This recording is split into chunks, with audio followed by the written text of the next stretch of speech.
नमस्कार, जय माता दी। कैसे हैं आप? मैं आपकी अपनी डॉक्टर वाई राखी 21, 22, 23, 24 और 25 जुलाई को आ रही हूं अहमदाबाद। और अहमदाबाद के बाद मेरी आपकी मुलाकात होगी सूरत में। तो अगर आप मुझसे अहमदाबाद और सूरत में मुलाकात करना चाहते हैं तो मेरे दिए गए इन नंबरों पर तुरंत कांटेक्ट करें और अपने घर का वास्तु करवाएं, अपने घर की कुंडली दिखवाएं, अपने घर में मुझे बुलाएं। अगर आप मुझसे मिलकर अपने टैरो करवाना चाहते हैं, अपनी जन्म कुंडली के बारे में बात करना चाहते हैं, क्योंकि अहमदाबाद से लगातार हमें कॉल आ रहे थे, तो इस बार हमारा विजिट रहेगा 21, 22, 23, 24 और 25 जुलाई को अहमदाबाद और सूरत। तो तुरंत आप अपनी अभी के अभी अपॉइंटमेंट मेरे साथ फिक्स करवाइए। जय माता दी।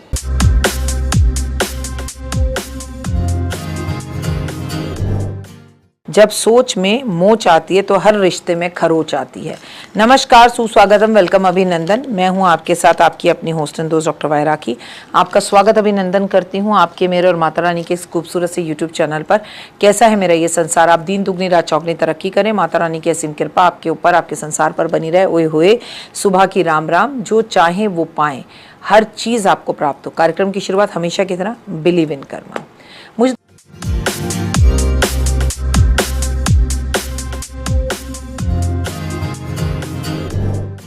योगिनी एकादशी है। एकादशी की तिथि के बारे में तो आप सब जानते हैं कि भगवान विष्णु को समर्पित होती है ना। लेकिन अगर वो योगिनी एकादशी हो तो इसका महत्व और भी ज़्यादा बढ़ जाता है। योगिनी एकादशी विशेष रूप से भगवान विष्णु को की कृपा पाने के लिए और माँ लक्ष्मी की कृपा को पाने के लिए सबसे अच्छा दिन माना गया है। और हम कोई व्रत रखें ना रखें, लेकिन अगर आप सनातनी हैं तो हमें एकादशी का व्रत जरूर रखना चाहिए। जीवन में पापों से, कष्टों से, नकारात्मक प्रभावों से हमें मुक्ति मिल जाती है और जीवन एक खूबसूरत रास्ते पे चलने लगता है। मान्यता है कि इस दिन श्रद्धा और विधि विधान से व्रत रखने से, भगवान विष्णु की पूजा करने से सभी प्रकार के दोष खत्म होते हैं और घर में सुख, वैभव, शांति आती है और स्थिर लक्ष्मी का वास होता है। योगिनी एकादशी आत्मशुद्धि के लिए, पुण्य प्राप्ति के लिए विशेष रूप से मानी जाती है, जो कि आपके धर्म के संचार को बढ़ाती है, मार्ग को प्रेरित करती है। और वो इस दिन किया गया जप, तप, दान, भक्ति अत्यंत फलदायी होता है, जिससे जीवन में समृद्धि, शांति, आध्यात्मिक उन्नति का संचार होता है। योगिनी एकादशी में सबसे खास बात पता है क्या है? पुण्यदायिनी होती है, फलदायिनी होती है। ये व्रत विशेष रूप से पापों का नाश करने वाला और शरीर के रोगों को खत्म करने वाला होता है।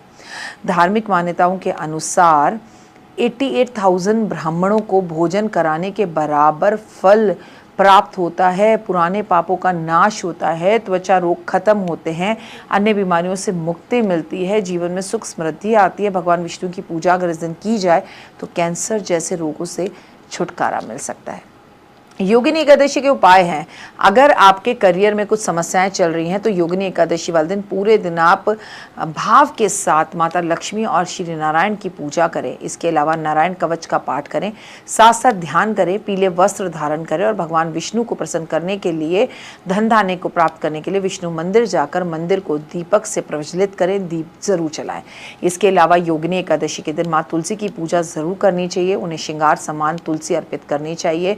ऐसा करने से भगवान विष्णु की विशेष कृपा आप पर बनती है और आपके जीवन की सभी कष्ट तकलीफें दूर होती हैं। घर में सुख समृद्धि के लिए योगिनी एकादशी के दिन पीपल के पेड़ की पूजा जरूर करें।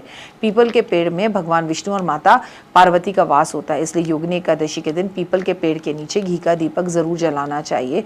ऐसा करने से और पीपल के पेड़ को अर्घ देने से, जल अर्पित करने से आपका कर्जा उतरता है। योगिनी एकादशी के दिन दक्षिणावर्ती शंख में गाय का दूध भरकर भगवान विष्णु का अभिषेक करना चाहिए, या आपके घर में लड्डू गोपाल है उनका अभिषेक करना चाहिए, या आपके घर में शालिग्राम है उनका अभिषेक करना चाहिए।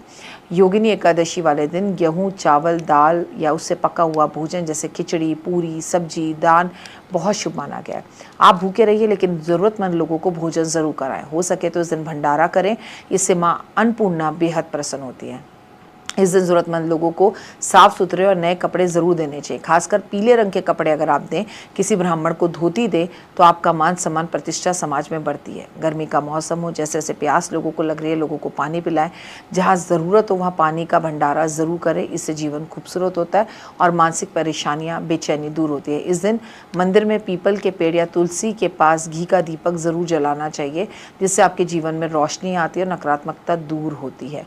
योगिनी एकादशी के दिन दिन आपको कुछ बातों का ध्यान रखना चाहिए। कोई भी एकादशी हम चावल नहीं खाते, तामसी भोजन बिल्कुल ना खाएं, आपके पुण्य नष्ट हो जाते हैं। इस दिन लड़ाई झगड़ा नहीं करना चाहिए। अगर आप व्रत नहीं भी रखते तो आपको इस दिन काले कपड़े नहीं पहनने चाहिए, और अगर आप व्रत रखते हैं तब तो मतलब ही नहीं कि आप काले कपड़े पहन लें।